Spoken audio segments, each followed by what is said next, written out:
السلام عليكم، نورتونا في مطبخ معاشر. يا رب تكونوا بخير. يومكم مبارك بالصلاة على رسول الله. أول حاجة نبدأها بذكر الله، لا إله إلا الله محمد رسول الله. الفيديو بتاعنا واضح لكم ليمون مخلل. أوكي، تجيب 2 كيلو أو 3 كيلو على حسب الكمية اللي انتي هتخلليها. أوكي، وتجيب 2 كيلو، أنا كماما دايرة 2 كيلو ليمون. أوكي، تقطعي الليمون بالطريقة اللي ماما قطعتها، كيف الزائد هيك. اوكي، وتجيبي عصفر، معلقتين عصفر، ومعلقتين حبة البركة، ومعلقة ملح خشن. اوكي، وتجيبي الجزر حسب الكمية بتاعتك.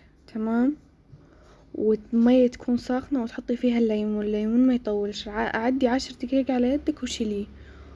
والعصفر وحبة البركة والشطة والملح على حسب كميتك الملح تحطي.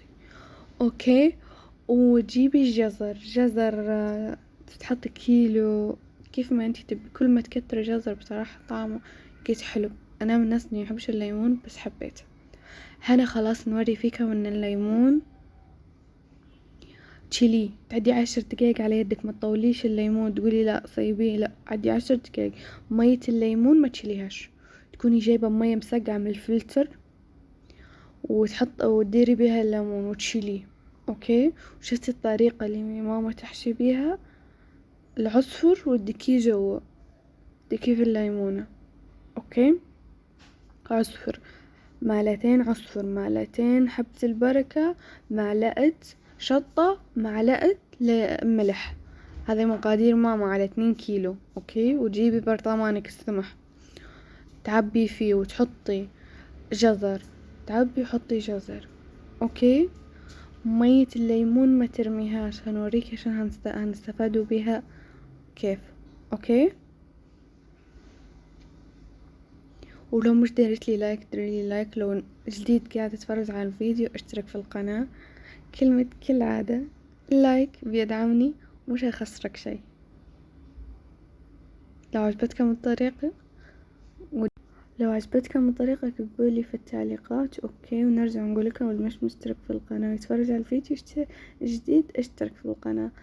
في فيديوهات لسه بنمنتج فيها ان شاء الله ننزلها لكم. اوكي، ادعموني بلايك مش هيخسرك شي.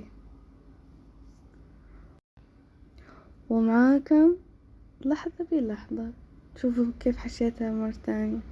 ليمون والله طعمه مش عادي، يعني نحن نعتبر كملنا برطمانين واصلا كان مازال يبي شوية سوا. اوكي، بس نحن ما تحملناش بصراحة. انا من الناس اللي ما يحبش الليمون بس حبيته، يهبل والله طعمه يجنن.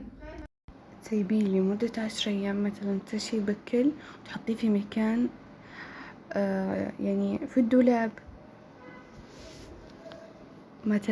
وما يجيش عليه ضي، يعني فهمتي. اوكي، ركزوا معي.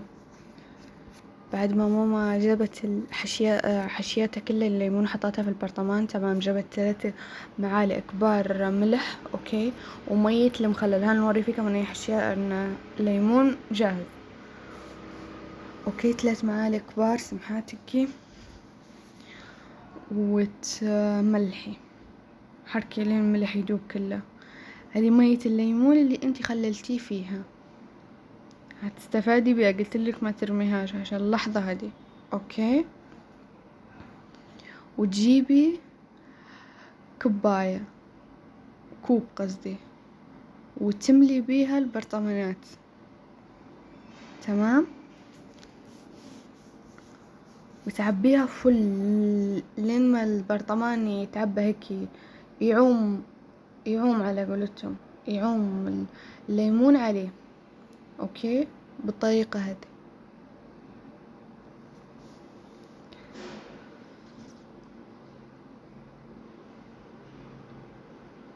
شفتوا لين يعوم عومك فوق. وتجيبي شوية زيت عشان يحافظ لك عليه، حتى لما تجي تاخدي منه فيما بعد. تمام، شوية بس ما تكتريش. من فوق.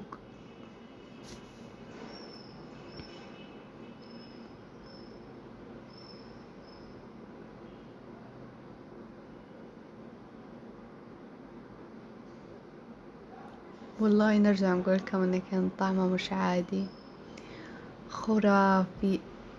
أنا من الناس اللي ما يحبش الليمون ولا المخللات أصلا، فحبيته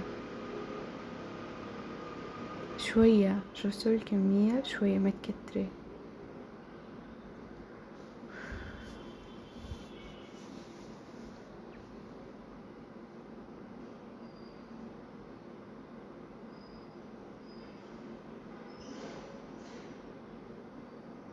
وتقفلي عليه ازاي؟ تجيبي كيس، اوكي، وتغطيه بالكيسة وتسكري تسكيرة كويسة.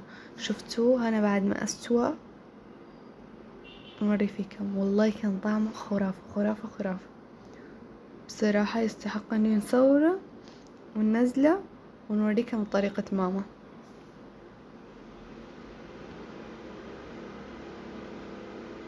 هي في الأصل طريقة خالتي، بس خالتي قايلتها لي ماما عشان يعني